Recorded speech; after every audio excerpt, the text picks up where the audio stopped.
بسم اللہ الرحمن الرحیم الحمد للہ رب العالمین والصلاة والسلام علی نبینا محمد وعلی آلہ واصحابہ وبارک وسلم رب اشرح لی صدری ویسر لی امری واحلل عقدۃ من لسانی یفقہوا قولی. اما بعد، حاضرین کرام، جیسا کہ آپ جانتے ہیں ماہ ربیع الاول چل رہا ہے، تو ہم عموماً اس مہینے میں سیرت النبی کا اہتمام کرتے ہیں. لیکن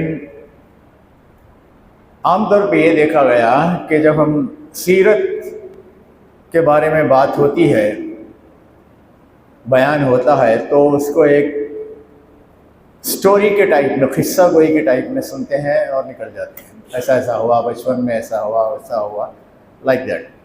لیکن اصل میں ہمارا ایم یہ ہونا چاہیے کہ اس سیرت النبی سے، نبی صلی اللہ علیہ وسلم کی زندگی سے ہمیں کیا سبق ملتا ہے، ہم اس سے کیا سیکھتے ہیں. تو اسی کی مناسبت سے یہ جو ہجرت حبشہ ہے، اس کے دو پہلو ہیں. ایک ہے بچاؤ کا، دوسرا حکمت کا. عام طور پہ بچاؤ کی ہی بات زیادہ کی جاتی ہے اور حکمت پہ بہت کم نظر ڈالی جاتی ہے. تو میں آج انشاءاللہ اس کی کوشش کروں گا. اور اس کو کیسے سمجھا جا سکتا ہے، اس کی ایک مثال ایک ہجرت کے واقعے سے میں دیتے ہوئے اپنی بات کو آگے بڑھاؤں گا. دیکھیں، آپ جب ہجرت کر رہے تھے تو آپ کے ساتھ، نبی صلی اللہ علیہ وسلم کے ساتھ ابو بکر رضی اللہ عنہ تھے، اور ان کا ایک گائیڈ بھی تھا جو غیر مسلم تھا. راستے میں، اور چونکہ آپ پہ انعام رکھا گیا تھا 100 اونٹوں کا، تو لوگ لگے ہوئے تھے. اور ہم جانتے ہیں سراقہ بن مالک وہ آپ کا تعاقب کرتا ہے، اور پھر اللہ تعالیٰ کی مرضی یہ ہوتی ہے کہ اس کا گھوڑا آپ تک آ نہیں سکتا، 2-3 اٹیمپٹ کرتا ہے اور وہ نہیں جا سکتا. تو سمجھ جاتا ہے کہ اللہ کے سچے رسول ہیں. اور جب ملاقات ہوتی ہے نبی صلی اللہ علیہ وسلم سے، تو آپ اس کو ایک وعدہ کرتے ہیں کہ تجھے قیصر و کسریٰ کے کنگن دیے جائیں گے، اور وہ آپ اس کو لکھ کر دیتے ہیں، ریٹرن پرومس. ایک واقعہ ہے. پھر وہ پرامس جا کے عمر رضی اللہ عنہ کے زمانے میں، آپ کی خلافت کے دور میں پوری ہوتی ہے. اب یہاں پہ غور کرنے والی بات یہ ہے، ہجرت ہو رہی ہے، حالت اضطراری ہے، پھر بھی آپ ساتھ میں دوات و قلم رکھے ہوئے ہیں. یہ غور کرنے والی بات. تو اس سے ہم یہ عکس کرتے ہیں کہ یہ قلم ساتھ میں رکھنا ہمارے یہ سنت غیر موقدہ ہے. آپ نے کبھی تاکید نہیں کی کہ رکھا ہے، لیکن جب ہم اس سے یہ سبق سیکھتے ہیں، اور ایک ریزن اس کا یہ بھی ہے، آپ پورا مطالعہ کریں، احاطہ کریں، ایک کمپریہنسیو نظر ڈالیں پورے دین پہ. ہماری جو پہلی وحی آئی اس میں علم کا ذکر ہے. یہ امت علم کی ہے. ہر امت کا ایک خاصہ ہوتا ہے. جیسے موسیٰ علیہ السلام، جادو. سلیمان علیہ السلام کا بھی جادو تھا، جنات تھے وغیرہ. داؤد علیہ السلام ہتھیار، اس لیے آپ کو لوہا دیا گیا. عیسیٰ علیہ السلام معجزات آپ کو دیے گئے. اس امت کا خاصہ علم ہے، اور ہماری پہلی وحی میں ہی قلم کا ذکر ہے. اور پھر ایک حدیث میں آتا ہے کہ بے شک اللہ تعالیٰ نے جو چیز سب سے پہلے بنائی وہ کیا تھا؟ ان اول ما خلق اللہ القلم. اس طرح تو ایک انٹرپریٹیشن اس سے لیا جا سکتا ہے کہ ہمارے ساتھ میں جب بھی ہم باہر نکلے، اپنے ساتھ قلم رہنا چاہیے. یہ ہماری پہچان ہے، اس امت کی پہچان ہے. یہ سنت موقدہ نہیں ہے، اگر نہ رکھے تو کوئی گناہ نہیں ہے، غیر موقدہ ہے. ایک بات ہوگی. تو میں صرف اس میں یہ بات ہائی لائٹ کرنے کی کوشش کر رہا ہوں کہ کیسے بات کو سمجھا جا سکتا ہے، کیسے اس کو انالائز کیا جا سکتا ہے. ابھی میں یہ ہجرت حبشہ کے تعلق سے جو تجزیاتی جو میں پیش کیا ہوں، اپنی ٹاک، اپنی گفتگو، یہ ایک کتاب ہے the first spring, doctor Aslam کی. بہت مشہور و معروف، بہت ہی کامیاب کتاب ہے یہ. اگر آپ دیکھیں گے تو کائنڈل پہ ملے گی وہ، ورنہ اگر آپ عام طور پہ خریدیں گے تو کئی ہزار میں ہے وہ ایک پیپر بیک. تو اس میں اس کی روشنی میں بتا رہا ہوں. آپ دیکھیں پہلے ہجرت حبشہ کیا ہے. پہلے جیسے میں بتایا کہ فرسٹ ایم یہ تھا اس کا کہ یہ ظلم سے بچا جائے.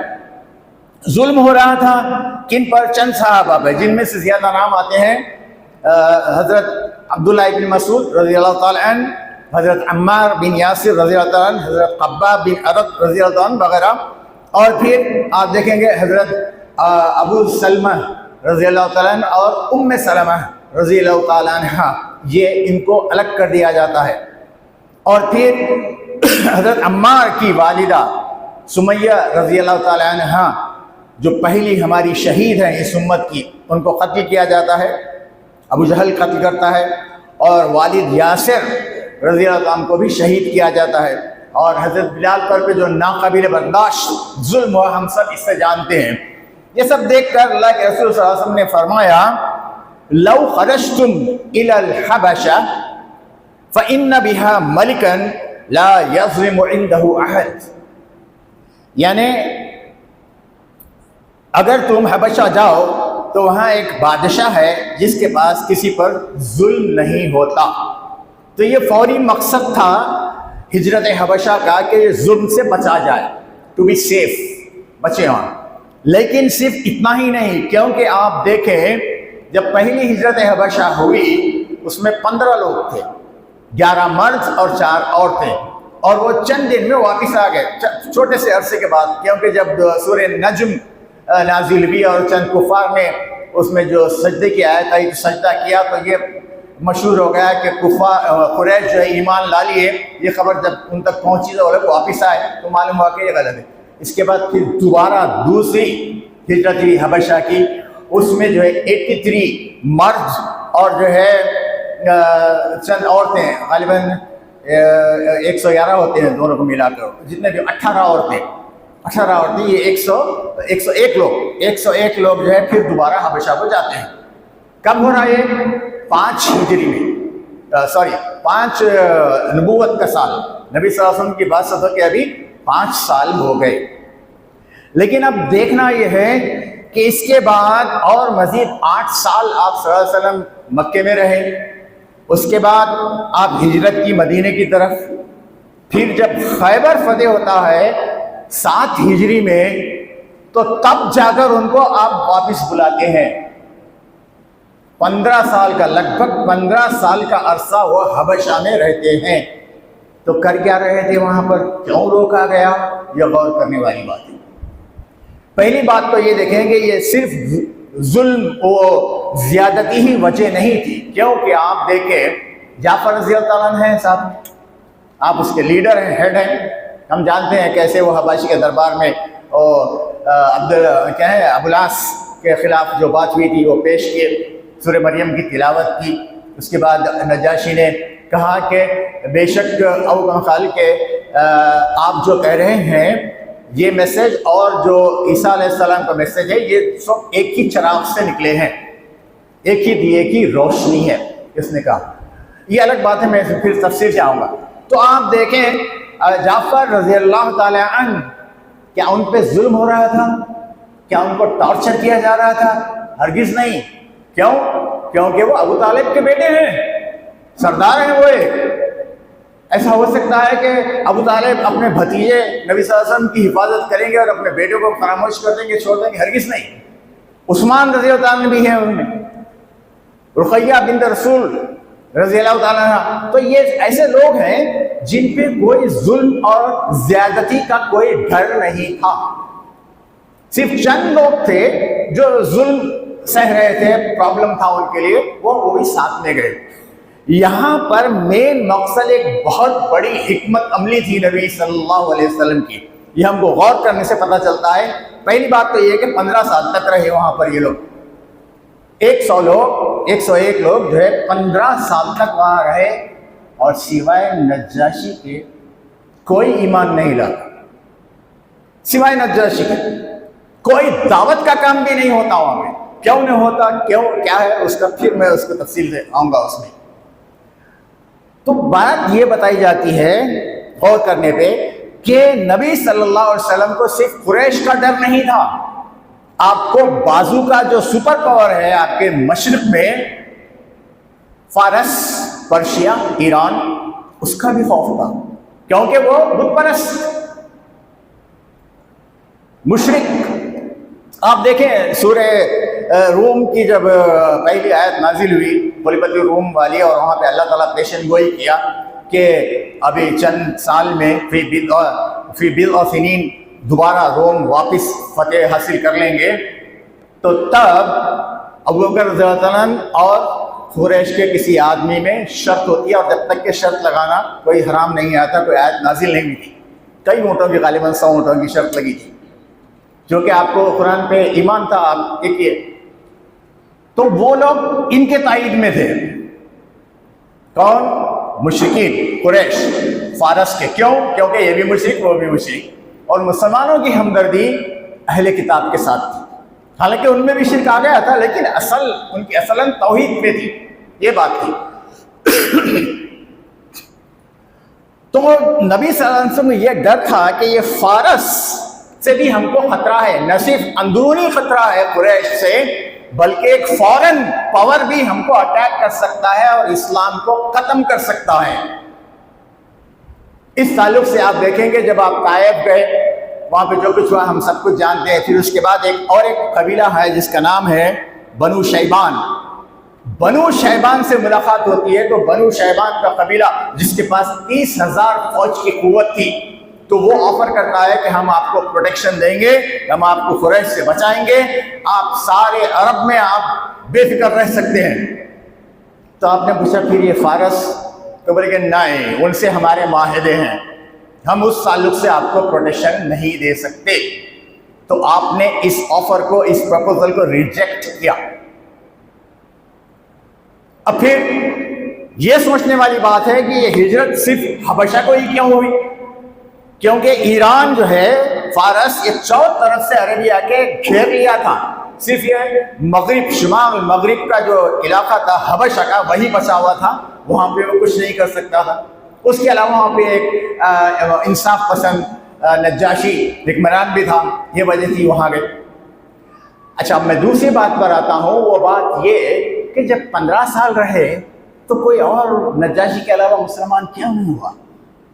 پہلی بات تو یہ ہے کہ آپ یہ سمجھیں، جس طرح آج ایک ایران کا اسٹیٹ ہے، تھیولوجیکل اسٹیٹ بولتے ہیں، جہاں پہ جو ریلیجیس ایلیٹ حکومت کرتی ہے، اسکالرز، علماء کا دبدبہ ہوتا ہے، ویسے ہی وہاں پر حبشہ میں تھا، اور خود نجاشی بھی ایک بہت بڑا عالم تھا، اور وہ پہچان لیا۔ اور اس کے ساتھ بھی جو درباری تھے، کورٹیئرز، جن کو بطواریقہ کہا جاتا ہے، وہ بھی علماء تھے۔ تو جب اس نے اسلام کی طرف اپنی رغبت ظاہر کی تو بطاریقہ بھڑک گئے، بولے کہ ایسے کیسے؟ ان کو کس بات کر رہا تھا؟ روم سے جو معراج آتی تھی عیسائی رومن امپائر سے، وہ بند ہو جائیں گی، ان کے عہدے چلے جائیں گے، ان کا اسٹیٹس ختم ہو جائے گا۔ یہ ڈر ہمیشہ، یہی ڈر قریش کو بھی تھا۔ آپ غور کریں، اگر کلمہ لا الہ الا اللہ کی بجائے قل ہو اللہ احد ہوتا تو قریش کو اتنا پرابلم نہیں ہوتا تھا۔ لا الہ یعنی کہ پورے جتنے بھی وہ 360 ان کے الہ ہیں، ان سب کا نیگیشن، ان سب کی نفی کرنے والا جملہ شروع ہو رہا، پہلا میسج، بجائے اس کا ہی متبادل ایکویلنٹ اگر قل ہو اللہ احد ہوتا تو پھر بھی اٹھتا، ان کو پرابلم نہیں ہوتا تھا، چلو یہ بھی ہے، ایک ہے، یہ بھی ہے، یہ بھی ہے، ایسا ایک بات آ گئی میں بتایا۔ تو وہ بطاریقہ اس کی مخالفت کرنے لگے، تو وہ جو ہے جعفر رضی اللہ عنہ کو بلا کے ان کے سامنے، اور چند لوگ اس کے گواہ ہیں، ایمان لاتا ہے نجاشی، اور اس چند جو ہے نا قرآن پہ لکھا ہوا اس کو دیا جاتا ہے، وہ اپنے پاس رکھتا ہے۔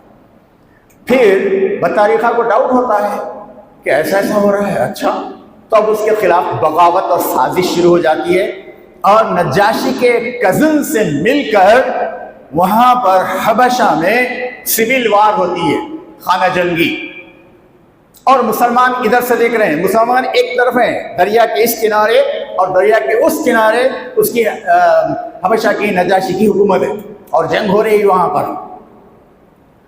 تو یہ معلوم کرتے ہیں کیا ہوا رزلٹ، تو پتہ چلتا ہے کہ آخر کار نجاشی کی فتح بھی اللہ تعالیٰ اس کو کامیاب کیا۔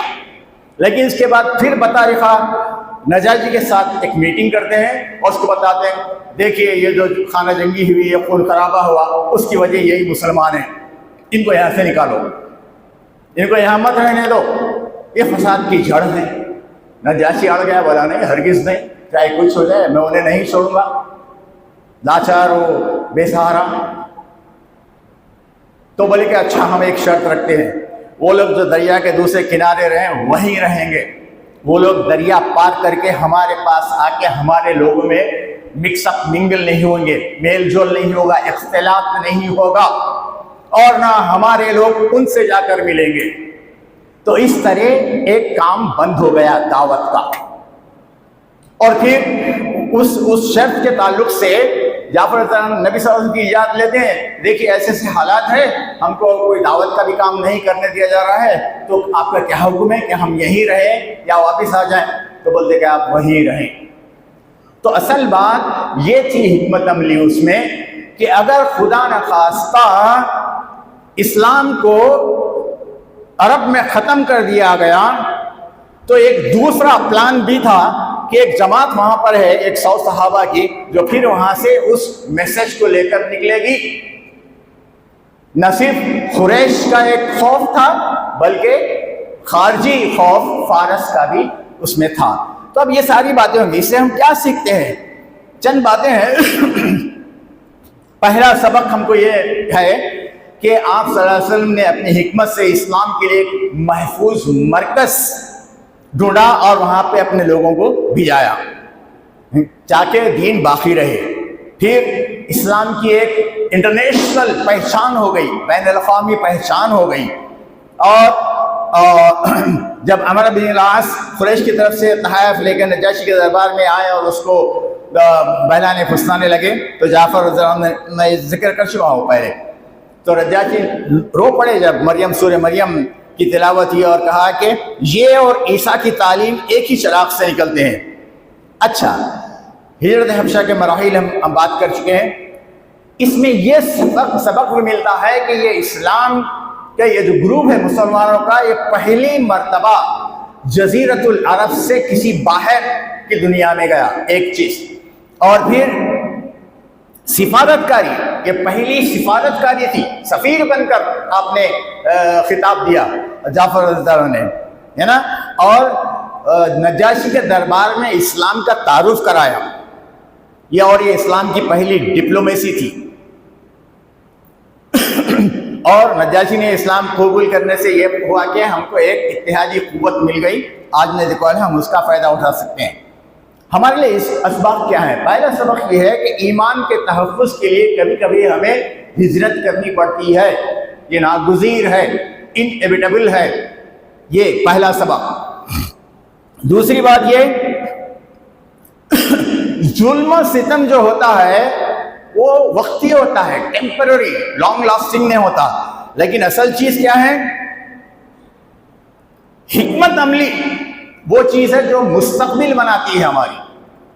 اور اس سے ہمیں یہ بھی سبق ملتا ہے کہ ہمارا جو قائد ہو, جو لیڈر ہو, نہ صرف وہ ہمیں پروٹیکٹ کرے, ہمیں بچائے, ہماری ہمت افزائی کرے, بلکہ وہ ایک ویژنری ہو, اس کے پاس کوئی حکمت عملی ہو, دور اندیش ہو. یہ ایک بات یہ بھی ہم سیکھتے ہیں. اچھا, پھر اور ایک بات ہم کیا سمجھتے ہیں؟ اسلام قریش کے دائرے سے نکل کر بین الاقوامی سطح تک پہنچ گیا. اسی لیے ہم کہتے ہیں کہ قیادت کا فرض صرف وقتی بچاؤ نہیں بلکہ دور اندیشی اور منصوبہ بندی بھی ہے, حکمت عملی ہے. تو اس طرح بہرکیف یہ کلیئر ہو گیا کہ ہجرت حبشہ صرف بچاؤ کا اقدام نہیں تھا بلکہ اس سے پیچھے آپ کی گہری نظر, بصیرت اور حکمت عملی تھی. اور پھر اس ایمان کی حفاظت کے لیے قربانی دینی پڑتی ہے اور مستقبل کی حکمت عملی اپنانی ضروری ہے. اللہ تعالیٰ سے دعا ہے کہ ہمیں بھی ایمان کی حفاظت اور امت کے مستقبل کے لیے دور اندیشی عطا کرے. جیسا کہ نبی صلی اللہ علیہ وسلم کی نبوی بصیرت کا شاہکار ہم دیکھتے ہیں اس واقعے میں. اور جب ہم اپنے قائدین کا انتخاب کریں تو اس بات کا بھی خیال رکھیں کہ وہ دور اندیش ہو, ویژنری ہو, اور ایک اعلیٰ سطح پر سوچے, اور ان کے پاس نہ صرف ایک پلان ہو بلکہ کم از کم ایک پلان بھی. آج کل بہت بات ہو رہی ہے اس کی, ہر کوئی جو بڑا بڑا پلان بناتا ہے اس کے پاس ایک پلان بھی ہوتا ہے, کیونکہ اگر اف ناٹ دس, اگر یہ نہیں ہو سکا تو یہ like that. تو بہرکیف اللہ تعالیٰ سے دعا ہے کہ مجھے اور آپ کو اللہ تعالیٰ کی کتاب نبی صلی اللہ علیہ وسلم کی سیرت اور سنت کو پڑھنے سمجھنے اور اس پہ غور کرنے اور اس پہ ایک تجزیاتی نظر ڈال کر اس سے اسباق نکالنے کی ہمیں صلاحیت دے. وآخر دعوانا ان الحمد للہ رب العالمین وصلی اللہ علی نبینا محمد وعلی آلہ واصحابہ وبارک وسلم. آمین یا رب العالمین.